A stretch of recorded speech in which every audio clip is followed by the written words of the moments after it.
Jamais sans la grâce, une dévotion matinale qui vous connecte à la pensée de Dieu et vous donne la provision du ciel au quotidien. Bonjour, chers amis, chers internautes, nouvelle journée, nouvelle provision. Bienvenue dans la dévotion de ce matin, d'où Jésus. Merci pour cette journée que tu nous as donnée. Et dans cette journée, nous déclarons que tes pas versent et verseront de l'abondance de qui tu es, afin que nous te ressemblons encore un peu plus, Jésus. Amen.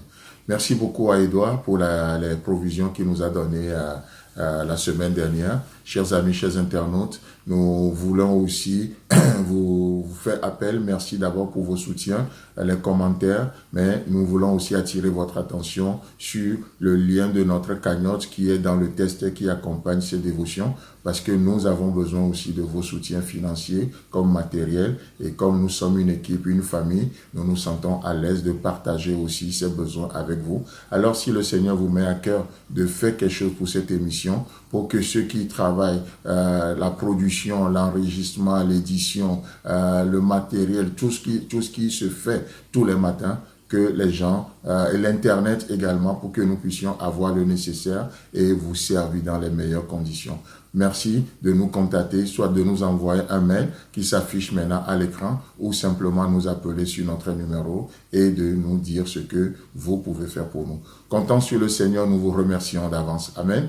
Alors ce matin, j'aimerais juste continuer un peu sur le thème que le Seigneur nous a donné pour cette année, qui me tient tellement à cœur. Cherchons l'Éternel et il nous trouvera. Permettez-moi de nous lire notre verset, le psaume 63, le verset 2, où il est écrit: Ô Dieu, tu es mon Dieu, je te cherche.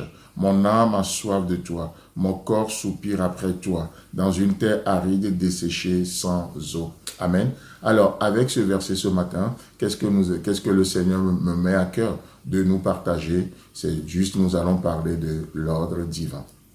Vous savez, il est important de faire les choses, certes, mais ce qui est aussi plus important, c'est de savoir l'ordre dans lequel nous faisons les choses. D'accord? Même la vie nous enseigne. Vous voulez rédiger un devoir de dissertation ou peu importe, un devoir où vous voulez écrire quelque chose, on commence toujours par une introduction, après le développement, après la conclusion.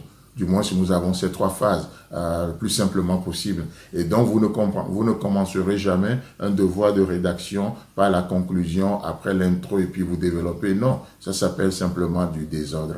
Laissez-moi vous rappeler cette vérité capitale. Nous servons un Dieu d'ordre. Dieu s'appelle le Dieu d'ordre. Il est le Dieu de paix et d'ordre. Vous savez, la paix amène l'ordre, plutôt l'ordre amène toujours la paix. Et dans ce psaume de David, David nous dit ici: mon âme a soif de toi, mon corps soupire après toi. Amen. Votre âme a-t-elle soif ce matin? Vous savez, David commence par le côté immatériel pour aboutir au côté matériel. David il exprime son désir qui commence du côté spirituel pour arriver au côté physique. David commence de l'intérieur à l'extérieur. Mais combien aujourd'hui, malheureusement, nous mettons tellement d'accent sur l'extérieur et on néglige l'intérieur. Et quand je dis aujourd'hui, bien sûr, le phénomène ne date pas d'aujourd'hui. Même Jésus l'avait connu à son époque. Les pharisiens, les hommes religieux qui étaient là, c'est pour cette raison que Jésus-Christ, en son temps, les avait traités de ce qu'il appelait sépulcre blanchi. C'est-à-dire, les gens mettaient tellement l'accent sur l'extérieur, extérieur évangéliquement correct, bien pollué, bien maquillé, le make-up est top, mais l'intérieur, Jésus dit non, ça c'est les ossements desséchés.